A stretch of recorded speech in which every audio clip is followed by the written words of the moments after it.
기간제 근로자, 그러니까 1년 계약직 근로자가 회사를 다니다 중도에 해고를 당한 경우가 종종 있습니다. 특히 1년이 되게 한두 달 정도 놔두고 갑작스럽게 해고 통지를 하는 경우가 많습니다. 회사는 1년이 되기 전에 근로자를 해고하면 퇴직금이나 연차 휴가 수당 등을 주지 않아도 되기 때문이거든요. 이건 너무한 거 아니냐고. 그런데 이렇게 해고를 당한 분들은 대부분 부당해고 사건을 가면 이깁니다. 사측에서 대부분 억지 명분을 만들어서 해고한 거거든요. 노동위원회 위원분들이나 사건을 조사하는 조사관들도 다들 똑똑하신 분들입니다. 사건 보면 왜 해고했는지 견적이 바로 나옵니다. 그래서 사측이 억지 명분을 만들면은 신문회의 때 다 드러납니다.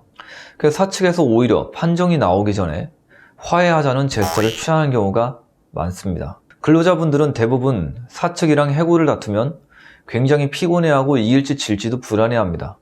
그래서 화해를 덥석 받아들이는 분들이 굉장히 많습니다. 화해는 판정을 받기 전에 하는 경우가 있고, 그리고 노동위원회 출석해서 하는 경우도 있습니다.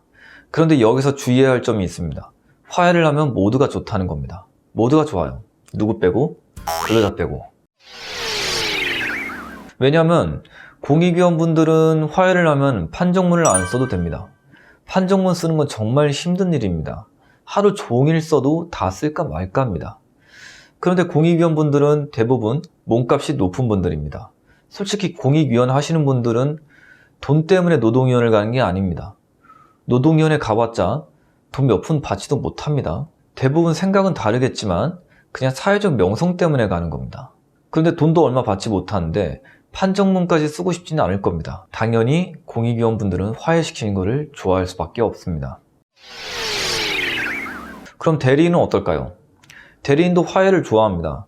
이분들은 특히 신문회의, 그러니까 노동위원회 출석하기 전에 사건이 끝나기를 좋아합니다. 그리고 보통 노무사를 선임하시면 착수금 200, 성공보수 200 정도 된다고 생각하면 됩니다. 화해를 해도 성공보수 200을 받습니다. 당연히 중간에 사건이 끝나는 편이 노무사분들에게 이득입니다. 물론 제가 본 대부분의 노무사님들은 책임감이 있어서 사건을 끝까지 진행합니다. 그런데 아닌 경우도 있습니다. 사람마다 다를 수가 있는 거죠. 그리고 대리인은 이길 것 같다, 질 것 같다 쉽게 말 안 해줍니다. 명백한 사건은 말해주는 경우는 있어도 대리인분들도 사건이 100% 어떻게 진행될지 장담 못하기 때문에 최대한 보수적으로 말해줍니다. 그리고 조사관분들도 대부분 공정합니다. 그런데 이분들은 신문회의 가기 전에 사건이 종결되길 원합니다. 왜냐하면 조사보고서라는 거를 써야 됩니다. 조사보고서는 당사자에게 조사를 하고 사측이랑 근로자 측이랑 보낸 답변서, 이유서를 취합하는 그런 과정을 의미합니다. 말 그대로 사건을 조사한 내용을 문서로 작성한 거죠. 그런데 이게 굉장히 작성하기가 어렵습니다. 조사관들은 솔직히 일도 굉장히 많습니다. 그렇기 때문에 당연히 조사 보고서를 쓰기를 싫어할 겁니다. 그래서 화해를 시키는 걸 굉장히 좋아합니다.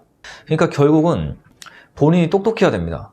사건을 이길지 질지는 본인이 직접 가늠해서 판단을 해야 됩니다. 그래야지 유리한 화해 조건을 성립시킬 수가 있는 겁니다. 만일 애매하다. 그럼 중간에 화해를 하는 게 속이 편하겠죠. 그런데 사건에서 명백히 이길 수 있는 경우는 그렇게 많지는 않습니다. 다만 절차 위반 같은 경우에는 명백하게 이길 수는 있습니다. 절차 위반은 무조건 근로자가 이깁니다. 징계 사유, 형평성 이런 것들 전혀 고려하지 않습니다. 이길 수 있는 사건이라면은 판정을 속 편하게 받으시거나 아니면은 화해를 할 때 최대한 조건을 많이 요구하셔야 합니다.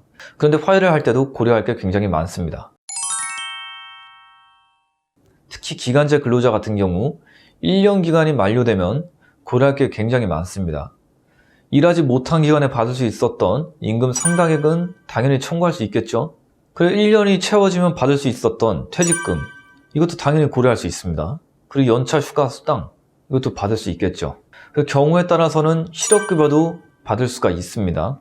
회사에서 해고를 당했을 때 실업급여 무조건 청구할 수 있다 생각하시는 근로자분들 굉장히 많습니다. 그런데 반드시 그렇지는 않습니다.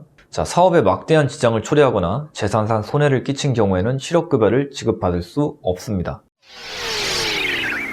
그리고 하나 더 고려할 게 있습니다. 정말 많은 분들이 간과하는 건데요. 이건 노무사 같은 전문가가 아니면 거의 모르는 경우가 대부분입니다. 화를 내서 받은 돈이 있다고 할게요. 이걸 보통 국세청에서 뭘로 보냐면은 근로소득이라든지 기타 소득으로 봅니다. 한마디로 과세 대상이 되는 겁니다. 뭐 이건 이견이 있긴 합니다. 뭐 분쟁 해결금으로 보는 경우도 있고요.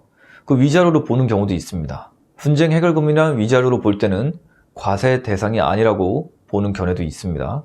그런데 복직하면은 근로소득이 됩니다. 그리고 복직하지 않고 금전 보상으로만 받을 경우에는 기타 소득이 됩니다. 자, 그러면 실무에서는 어디 의견을 따라야 할까요? 당연히 국세청 의견을 따라야 됩니다. 한마디로 과세 대상이 된다 이겁니다. 예를 들어서 월급 300만 원인 근로자가 4개월 동안 임금을 지급받지 못했다고 칠게요. 그럼 이분이 판정에서 이겼다고 할 때 맥시멈 받을 수 있는 임금은 1,200만 원입니다. 여기서 근로소득으로 보면은 소득세가 부과됩니다. 그런데 소득세 구간 중에 1,200만 원을 받았기 때문에 최대 구간 중 하나인 35%가 부과됩니다. 그럼 무려 소득세로 420만 원이나 내야 됩니다. 자, 사측은 근로자에게 420만 원을 빼고 780만 원만 지급하면 됩니다.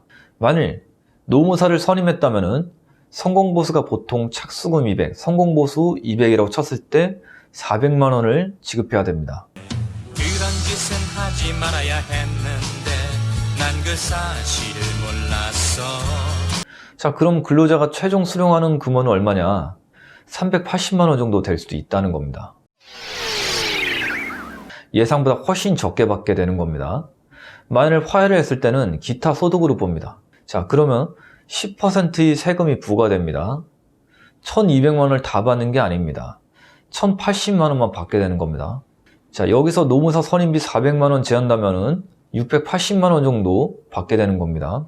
자, 그러니까 덜컥 화해하면 안 된다는 겁니다. 그래서 여러 가지 사항들을 고려한다면은 퇴직금, 연차수당, 그리고 실업급여, 소득세, 노무사 선임비 이런 것들을 고려해야 된다는 겁니다. 만일 본인이 화해를 한다면은 화해금을 기타 소득으로 잡아서 소득세를 회사에 내달라고 요구할 수 있겠죠. 그리고 더 유리한 조건으로 한다면은 퇴직금, 연차수당 혹은 노무사 선임비 등을 대신 지급해달라고 요구할 수도 있겠죠. 자, 물론 협상은 본인 재량입니다. 그런데 화해를 할 때 사측이 요구하는 안을 그냥 덥석해서 받아들이면 남는 것도 얼마 없이 생고생만 한 게 될 수 있습니다. 억울한데 돈까지 못 받는 거죠. 자, 그럼 정리하겠습니다. 화해를 할 때는 스스로 공부해서 이길지 질지를 먼저 판단해 보세요. 그리고 화해를 한다고 했을 때 퇴직금, 연차수당, 실업급여, 소득세 등을 전부 고려하세요. 그럼 다음에 더 유리한 내용으로 찾아뵙도록 하겠습니다. 구독, 좋아요 눌러주세요.